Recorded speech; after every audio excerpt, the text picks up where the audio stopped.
começa a aparecer, e logo que ela aparece, chama essa equipe de protetores do genoma. Essa equipe, ela atua e ela repara aquele DNA que foi alterado. Então, aquela cópia do DNA que estava alterada, esses agentes protetores do genoma acabam refazendo ela. Supondo que essa mutação, na verdade, aquele agente carcinógeno, por exemplo, eu vou colocar como cigarro, a gente continua expondo as nossas células ao tabagismo. Essa célula que já foi iniciada, ela passa por uma outra etapa, que seria a promoção.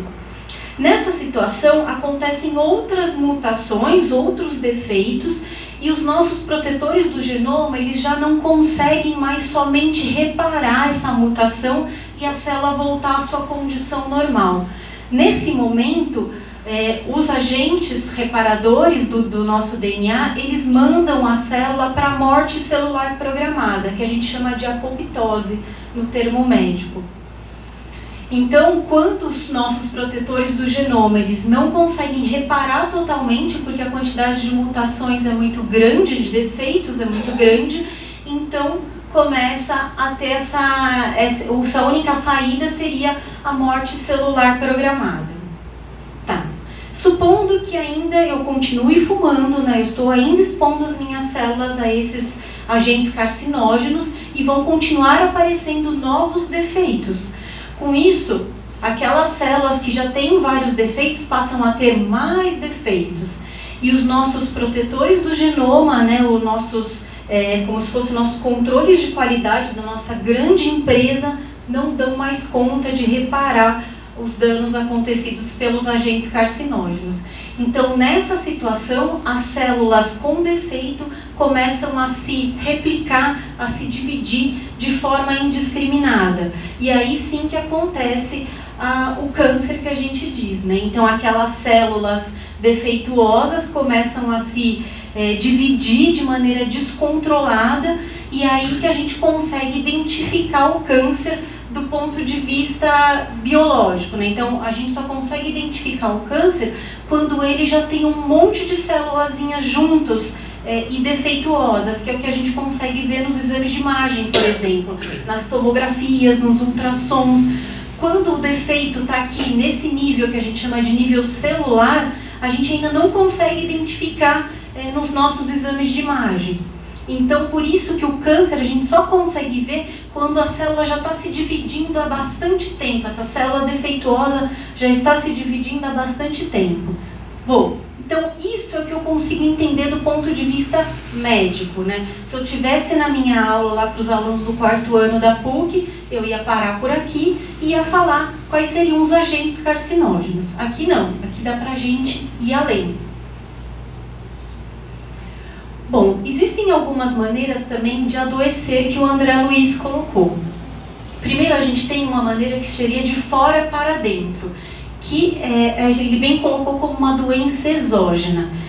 Eu vou explicar mais para frente, mas seria, por exemplo, o fato de fumar e eu fico doente por conta do cigarro. E tem uma outra maneira de adoecer, que seria de dentro para fora, que seria a doença endógena. Às vezes o câncer, ele está aqui, às vezes o câncer, ele está aqui. Do ponto de vista médico, eu só consigo explicar ele aqui. Mas a grande maioria das vezes ele está aqui nesse item 2, que eu não consigo explicar. Então vamos lá, o que seria uma doença exógena? É uma doença de fácil compreensão do ponto de vista médico e biológico, então tudo que eu faço, né, então a poluição que eu sou exposta, a bebida, os maus hábitos alimentares, o fumo, radiação, excesso de sol, os vírus aos quais eu sou exposto, todos esses agentes vão causar doenças no meu corpo. E o André Luiz chamou que esse tipo de doença seria uma causa de dor-evolução. Isso é muito característico do nosso contexto, de onde está a Terra, né? Nesse planeta relativamente primitivo ainda, né? Então a gente é submetido a situações como, por exemplo, poluição, vírus. Bom, agora o coronavírus, né? São situações em que o nosso corpo é exposto a isso e a gente fica doente por isso. mas a gente fala que isso é mais uma dor e evolução. Essas doenças nos levam a melhorar do ponto de vista físico também, né? Então, uma pessoa que de repente tem uma pneumonia porque tem um pulmão debilitado por conta do cigarro, ela vai tomar o antibiótico e talvez ela pare de fumar por conta dessa pneumonia, por conta desse agente bacteriano. Então, dessa forma, eu consigo explicar muito bem, né, do ponto de vista médico. Aqui são alguns vírus que eu coloquei que podem causar esses tipos de doença, que às vezes as pessoas falam, que vírus que seriam esses, fora o H1N1, né, coronavírus, que está tão em alta, mas a gente tem vários vírus que causam câncer, por exemplo. A gente tem o vírus do HPV, que causa câncer de colo de útero, os vírus da hepatite B e C, que causam câncer de fígado, o herpes vírus tipo 8, que causa sarcoma de Kaposi, não sei se alguém já viu, mas é muito comum em paciente em HIV positivo. O H. pylori, que é aquela bactéria que às vezes dá nas endoscopias, ele pode dar câncer de estômago, e o HIV também pode dar diversos linfomas, que são tumores dos nossos quartéis generais de defesa. E agora partindo para a doença endógena, que seria aquela difícil de entendimento do ponto de vista médico, né? Então, eu como espírita, é muito fácil entender isso. Mas se eu pego um médico que não entenda, que não acredita em nada disso, é muito difícil conseguir explicar como uma doença aparece, por exemplo, por o acúmulo de energias nocivas no nosso perispírito. Então a ideia é de que essas doenças aparecem por conta do nosso comportamento. Através do que a gente pensa, do que a gente fala, das nossas atitudes, a gente vai criando como se fossem miasmas no nosso perispírito, e isso daí vai se correlacionar com o nosso corpo físico. Então, na verdade, quando a gente fala dessa doença endógena, a gente acredita que a doença começa no espírito, né?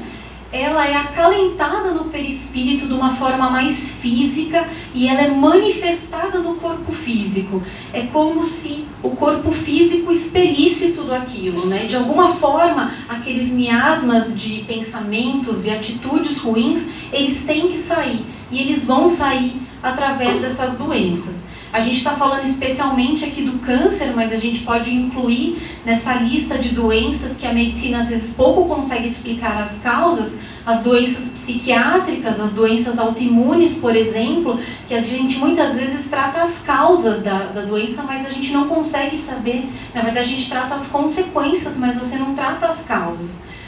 Supondo que a gente pegue um exemplo, uma dor de garganta. Uma dor de garganta purulenta. Então, pega na amígdala, está cheio de pontinho de pus. Hoje em dia, a gente sabe que o que causa a amidalite bacteriana é uma bactéria. E aí, a gente toma o antibiótico para tratar essa amidalite. Até aí, tudo bem. Então, a gente trata a causa dessa amidalite. Quando eu pego, por exemplo, um câncer de um paciente que nunca fumou e ele tem um câncer de pulmão, como é que eu estou tratando a causa desse paciente? Então, aí que vem toda essa questão. E muitas vezes, gente, o câncer, ou eventualmente essas doenças que eu falei para vocês, não são de encarnações anteriores, né? Não são miasmas que fizemos nas encarnações anteriores. São dessas aqui ainda, que a gente consegue fazer toda essa alteração no nosso corpo perispiritual. Então está aqui, pensamentos, emoções irradiam-se para o perispírito, que é o modelo organizador biológico a comandar o corpo físico e suas glândulas. Então tudo que a gente pensa, tudo que a gente tem de atitude, comportamento, isso tudo é plasmado no nosso perispírito, e isso de certa forma, com o passar do tempo, é irradiado para o nosso corpo físico, seja ela coisa boa ou coisa ruim. Não é o que entra pela boca que contamina o homem, mas o que sai dela, pois o que sai provém do coração, e isso contamina o homem. Então Jesus já falava desde aquela época que as nossas atitudes e as nossas falas realmente estão muito íntimas com o que a gente tem de doença.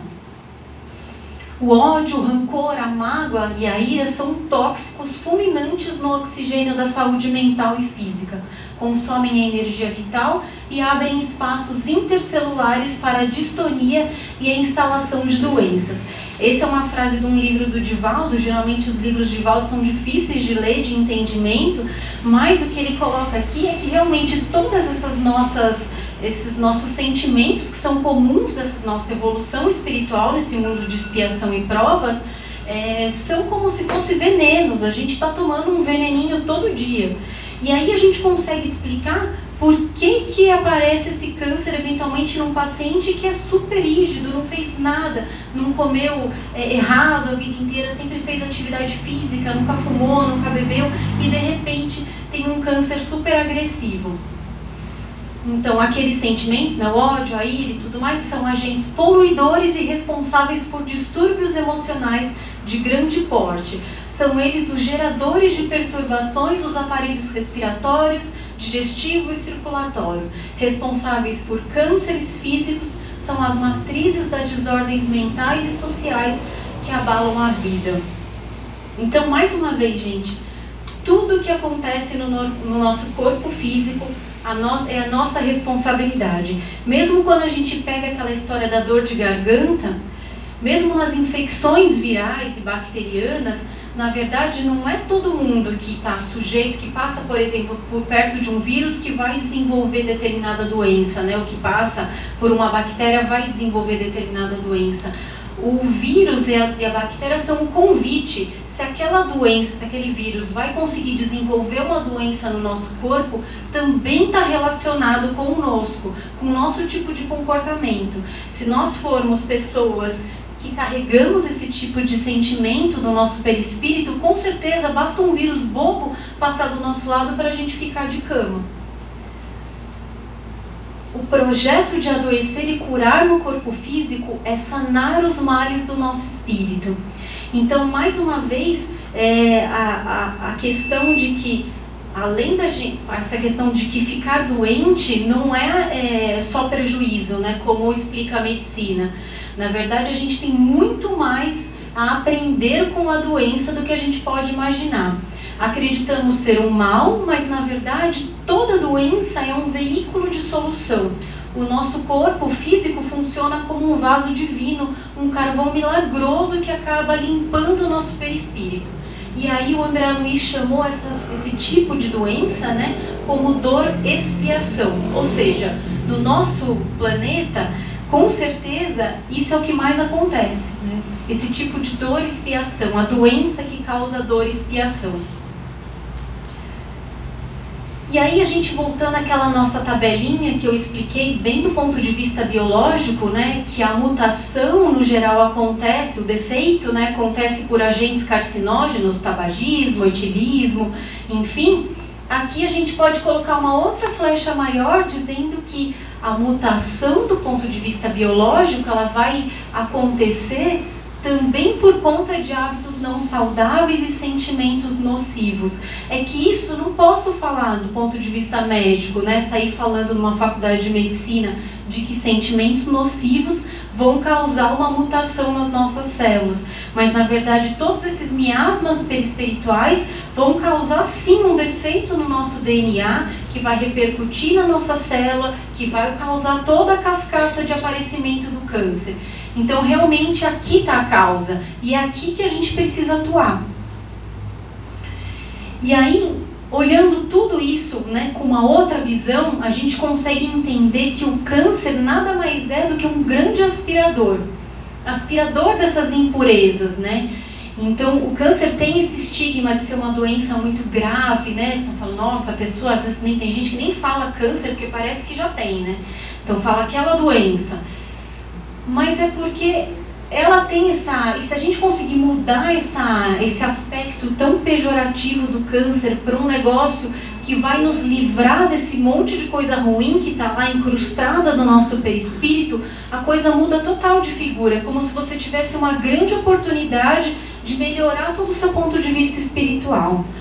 Então, para aqueles pacientes que eu consigo falar, né, que são espíritas e tudo mais, e conseguem ter um outro entendimento, eu falo muitas vezes que a gente tem que aproveitar esse momento da doença, né, entender que a doença veio aí para nos ajudar, é para limpar todo o nosso perispírito. Isso aqui, gente, é um exame que chama PET-CT. É um exame muito comum que a gente faz na oncologia. E tudo que está pretinho é câncer. Então aqui, é lógico que não no cérebro, né? Porque o cérebro, esse exame não é um exame muito bom para ver cérebro, então ele fica todo preto, porque esse exame ele é a base de um contraste, a base de glicose, e o cérebro é um órgão que puxa muita glicose, né? Então ele não é um bom exame para ver cérebro. Mas todo o resto são pintinhas de câncer. E a gente fica pensando, olha o tanto de miasma que eventualmente esse paciente precisa colocar para fora, né? E hoje em dia a gente tem tratamentos extremamente eficazes para combater o câncer do ponto de vista biológico. Então a gente tem cirurgias extremamente efetivas, cirurgias feitas até por robô, que conseguem retirar totalmente aquele órgão afetado, conseguem tirar todos os gânglios em volta, umas cirurgias às vezes de 4, 5, 6 horas, e o paciente consegue ficar curado de cirurgia por conta do câncer, fazendo essas cirurgias. A gente tem tratamentos radioterápicos extremamente eficazes, máquinas modernas que fazem esse tratamento. E hoje em dia a gente consegue também fazer quimioterápicos, imunoterapia também extremamente eficazes, coisa que 10 anos atrás a gente não tinha essas armas nas mãos. Mas entendam, gente, que tudo isso a gente está tratando a consequência e não a causa. É como se naquela infecção bacteriana, que a gente vê o pontinho de pus, eu só desse a dipirona que na hora que dá febre. Eu não dou antibiótico, eu só estou dando a dipirona. Isso aqui é a dipirona, né? Lógico, guardando as respectivas proporções. A gente sabe que o tratamento oncológico é um tratamento extremamente agressivo, né? A gente precisa tratar de maneira agressiva porque a doença é agressiva. Mas tudo isso que a gente tem de armas na mão e tudo que aumentou nesses últimos anos, ainda a gente trata a consequência e não a causa. E olha como hoje em dia a gente consegue ter tratamentos extremamente eficazes. Isso aqui é uma ressonância magnética de mamas. Então aqui eu tenho as duas mamas, como se a gente conseguisse visualizá-las por cima, num corte por cima. E aqui eu tenho um tumor grande de mama, né, que tem até outro menorzinho aqui. E aí essa paciente fez quimioterapia antes de operar. Hoje em dia a gente tem muito essa estratégia, né? A gente faz a quimioterapia antes de operar para poder operar com mais segurança, porque a quimioterapia é tão eficaz que consegue fazer isso, ó. Some, o tumor some em coisa de 6 meses, só fazendo a quimio. E aí depois disso a gente ainda opera. Tá, supondo que a gente faça tudo isso, né? A paciente passa por todo esse processo de quimioterapia, de cirurgia, de rádio, e pouco tempo depois a gente vai fazer um exame dela e o exame dela tá assim. E aí, gente, o que acontece? Alguém consegue explicar para mim?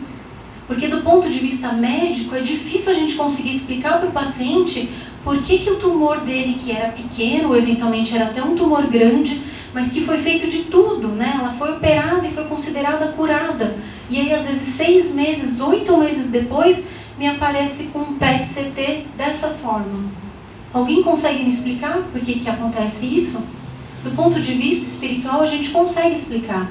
Os miasmas ainda estão sendo formados, ainda precisam de válvulas de escape. Então a gente tratou a paciente num primeiro momento, ela foi teoricamente curada, mas ela ainda continua com comportamentos ruins, né? Ou pensamentos ruins, ou tem muita coisa aí de bagagem para trás. A gente sabe do que a gente está fazendo nessa encarnação. Graças a Deus a gente não lembra das encarnações anteriores, senão a gente não teria coragem nem de acordar no dia seguinte. Mas, muitas vezes eu me deparo sem explicar para o paciente. Ele olha para mim com uma cara de: e aí, doutora, você não tinha falado que eu estava curada? E aí, de repente, volta assim. E eu queria muito falar para a pessoa que, na verdade, a culpa é dela mesma. Ela precisava mudar. Só que para quem não é espírita é difícil entender isso. E a grande maioria das pessoas acabam achando bodes expiatórios para essa coisa que acontece aqui. E muitas vezes até o médico é culpado, né? Tem uns pacientes que ficam revoltados até com a equipe médica, com os enfermeiros, com a família, né? De que a doença voltou. Mas a gente entende, e aí a gente consegue entender depois de um certo tempo de oncologia, ainda mais ligado à parte espiritual, que a doença, num primeiro momento, não ajudou em nada a pessoa, né?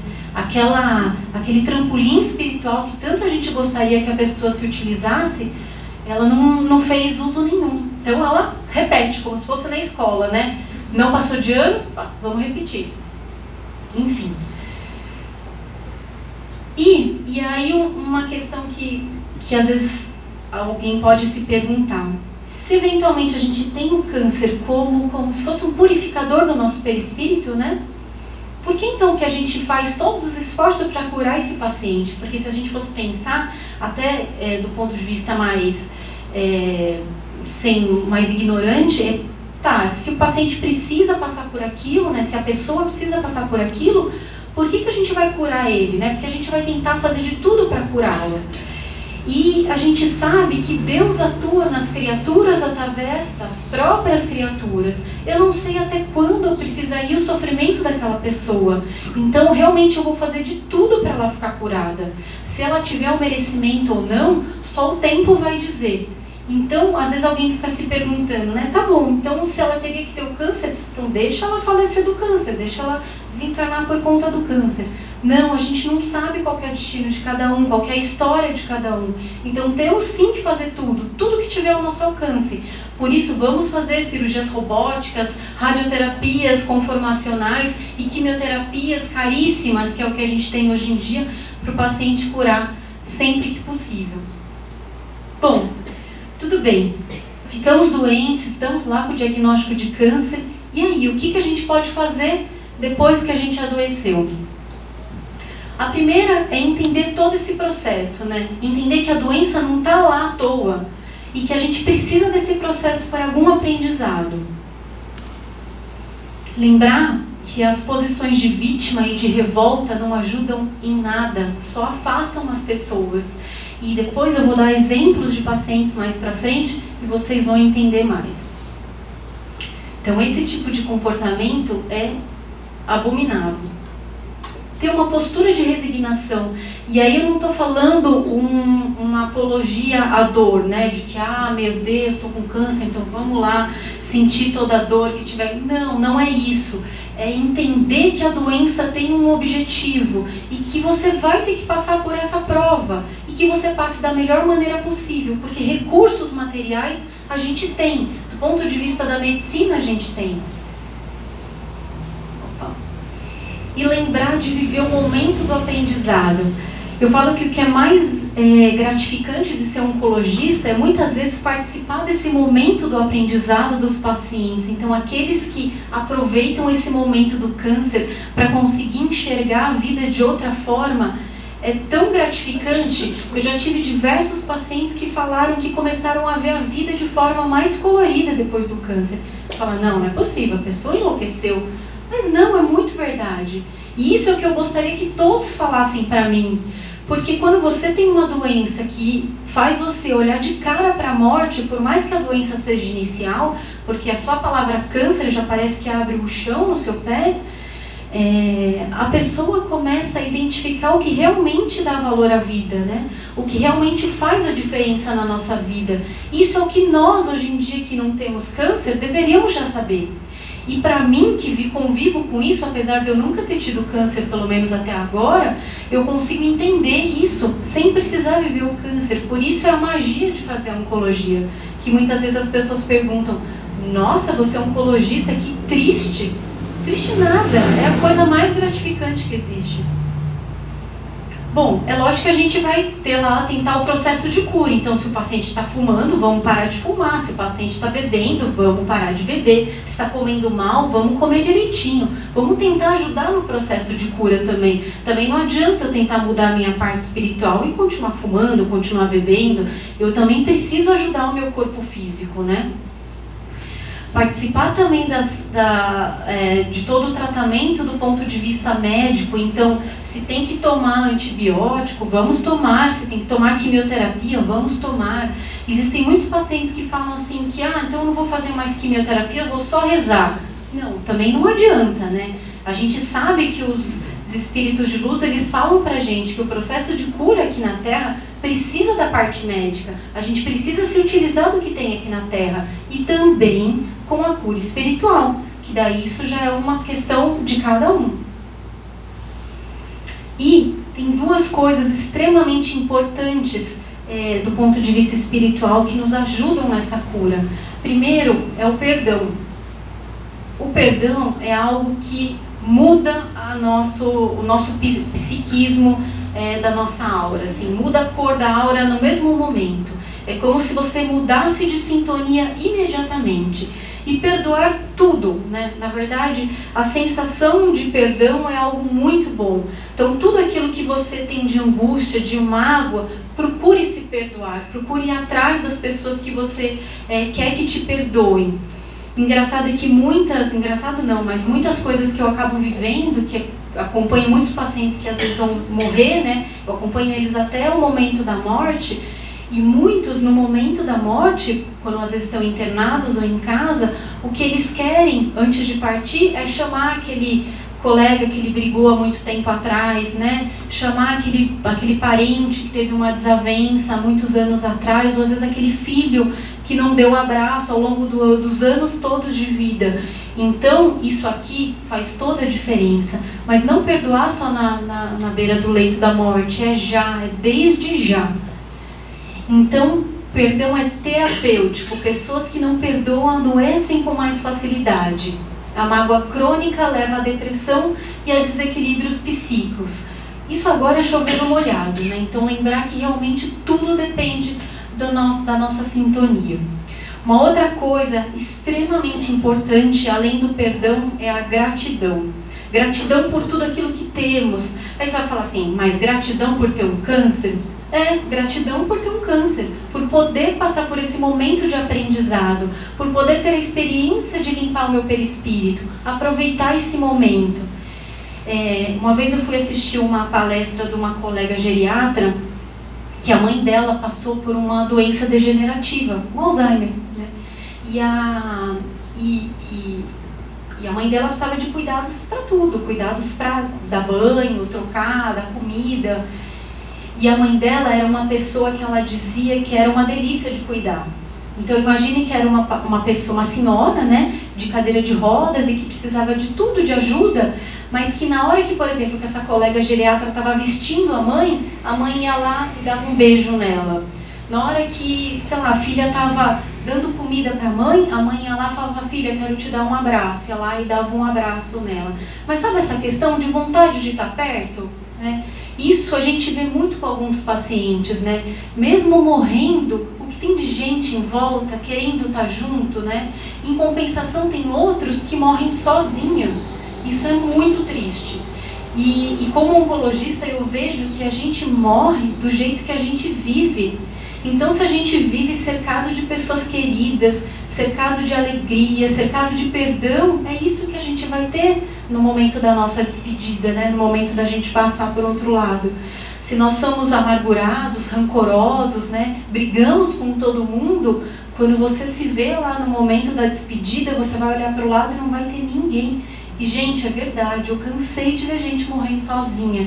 E os filhos brigando para não ir no local. Um fica brigando com o outro para não ir dormir com o pai ou a mãe, porque não aguenta. E quando eu comecei a oncologia, às vezes eu via esses idosos sozinhos, né, no hospital, quase morrendo. Eu falava, nossa, que família horrorosa, que filhos horrorosos que ele tem. Imagina deixar um senhor morrendo sozinho.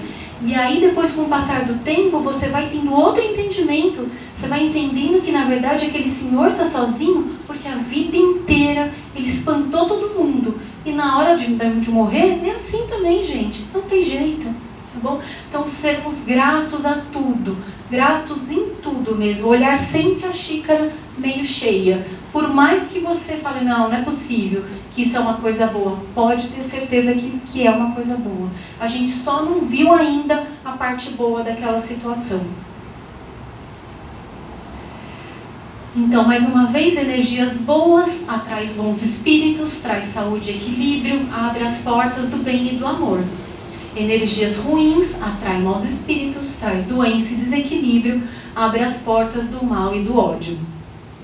Engraçado também, por conta desses anos de oncologia, a gente vai percebendo o psiquismo de cada paciente. Então, muitas vezes você pega uma paciente que tem um diagnóstico de uma doença super inicial, que tem tudo para ficar curada, mas a pessoa é tão pessimista, é tão amarga, que você já sabe, essa daí, certo que vai voltar a doença. E a batata é uma coisa impressionante. Em compensação, eu tenho inúmeros exemplos de pacientes com doenças ruins, agressivas, e que você sabe que do ponto de vista estatístico tem uma sobrevida, enfim, de 2 anos, 2 anos e meio, e por conta do comportamento que o paciente tem, ele acaba vivendo muito mais tempo. Então, tudo realmente volta para a nossa sintonia. Bom, então eu trouxe aqui alguns exemplos de comportamentos de alguns pacientes meus. Esses são casos reais mesmo, de coisas que eu tenho falado aqui ao longo da aula. Não vou dar nomes, tá bom? Primeiro aqui eu tenho uma mulher de 70 anos. Ela teve um diagnóstico em 2001, um câncer da mama esquerda. Em 2013, ela teve um outro diagnóstico do câncer da mama direita. Essa paciente, ela tratou comigo com quase 7 anos, por quase 7 anos. Ela já faleceu. E ela era uma paciente extremamente amarga. Ela tinha 3 filhos que brigavam entre si para não ficar com ela, né? Então eles ficavam colocando uma culpa no outro. Por que você não passou com a mamãe? Não, mas essa noite era sua, aquela noite... E eles viviam brigando. E ela era muito... ficava colocando um filho contra o outro. E ela, a primeira vez que ela passou no consultório comigo não foi em 2001, foi quando ela teve o diagnóstico em 2013. Na verdade, entre esses 2 diagnósticos, quando eu falei para ela que ela precisava fazer quimioterapia, expliquei os efeitos colaterais, né, que ia ter um pouquinho de vômito, um pouco de náusea, mas que isso era bem controlado.